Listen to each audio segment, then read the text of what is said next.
and welcome to Study English IELTS Preparation. I'm Margot Politis.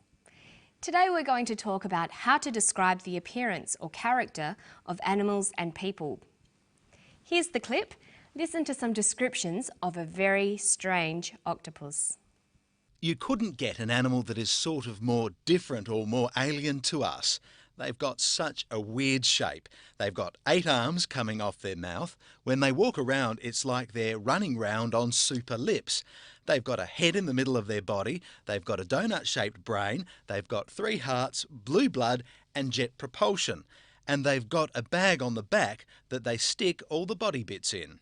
So octopuses have weird forms and they have lots of really unusual behaviours as well, like high speeds and camouflaging.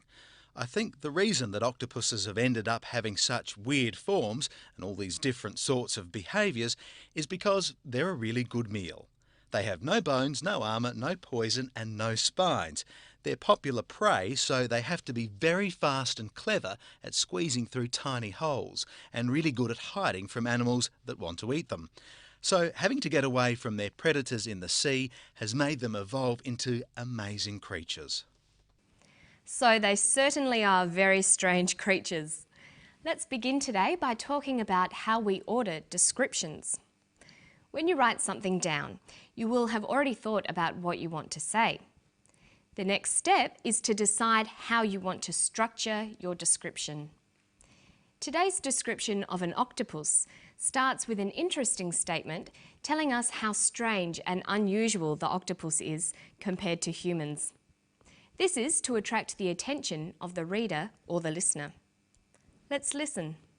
You couldn't get an animal that is sort of more different or more alien to us. They've got such a weird shape. Then the description focuses on the appearance of octopuses, the way they look. They have a weird shape.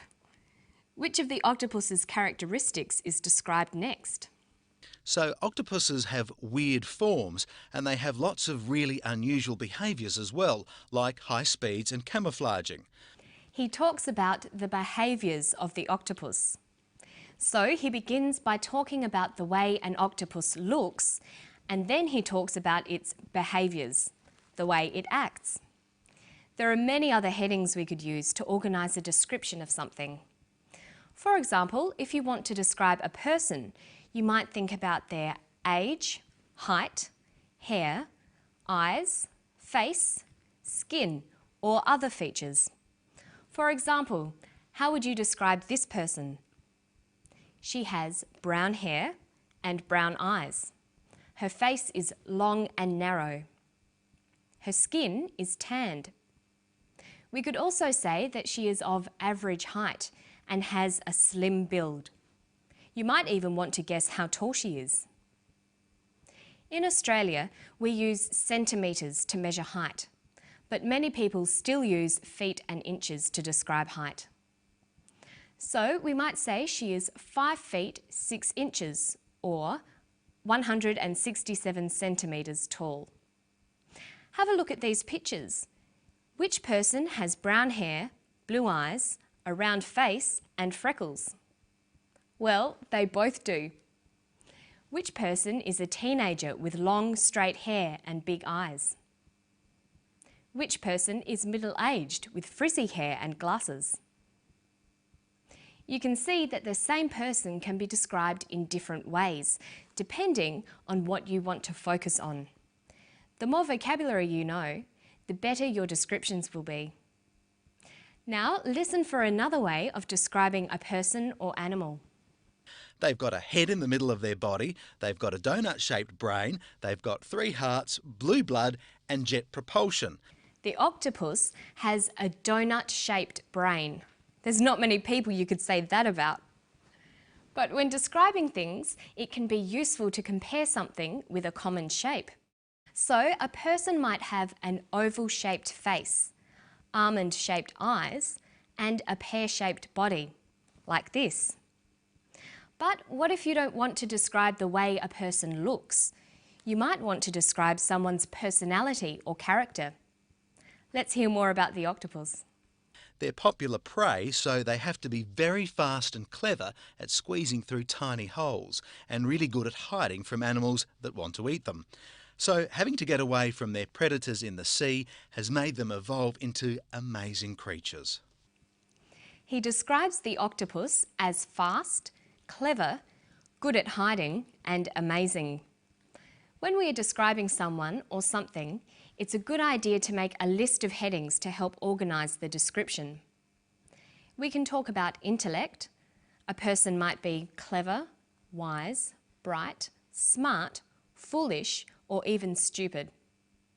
We can also talk about a person's attitudes towards life.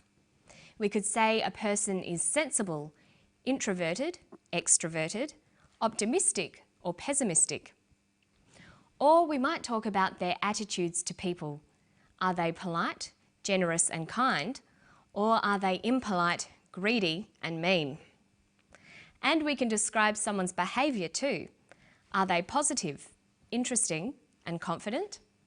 Or are they negative, boring and shy? When learning to describe people, it's a good idea to be familiar with opposites like these. This will help you build your vocabulary very quickly. Do you know the opposites of these words? Cruel, extroverted, courteous, generous, bright.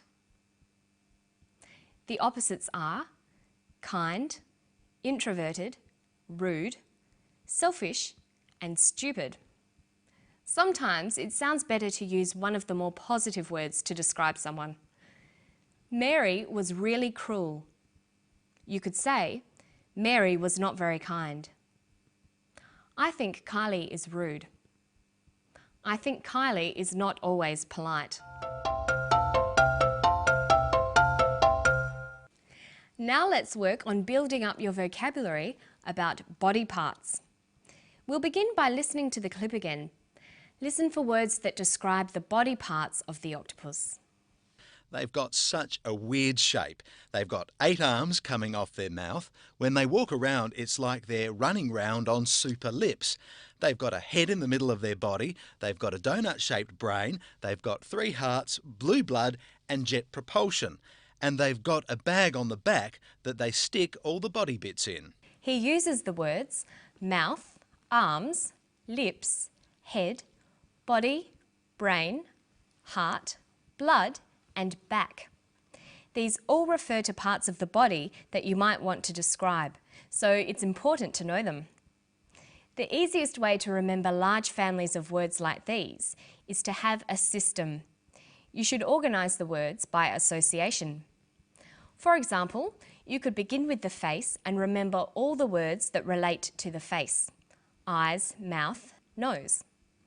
Then you could work on the body and all the words that go with it: spine, blood, bones.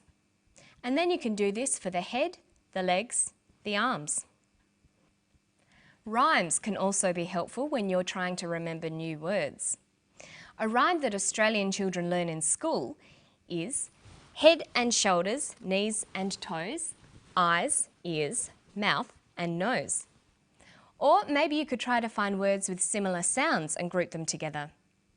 Practicing them can also help with pronunciation. Some good examples are ch words, chest, chin and cheek, or K sounds, ankle, skull, back and knuckle. Or words that start with H, head, hip, heel, hand, heart. In this way, you'll be able to practice body parts and pronunciation at the same time. And make sure you learn the more unusual body parts as well. And that's all for today. Don't forget to practice all the things we've learned today, and I'll see you next time. Bye-bye.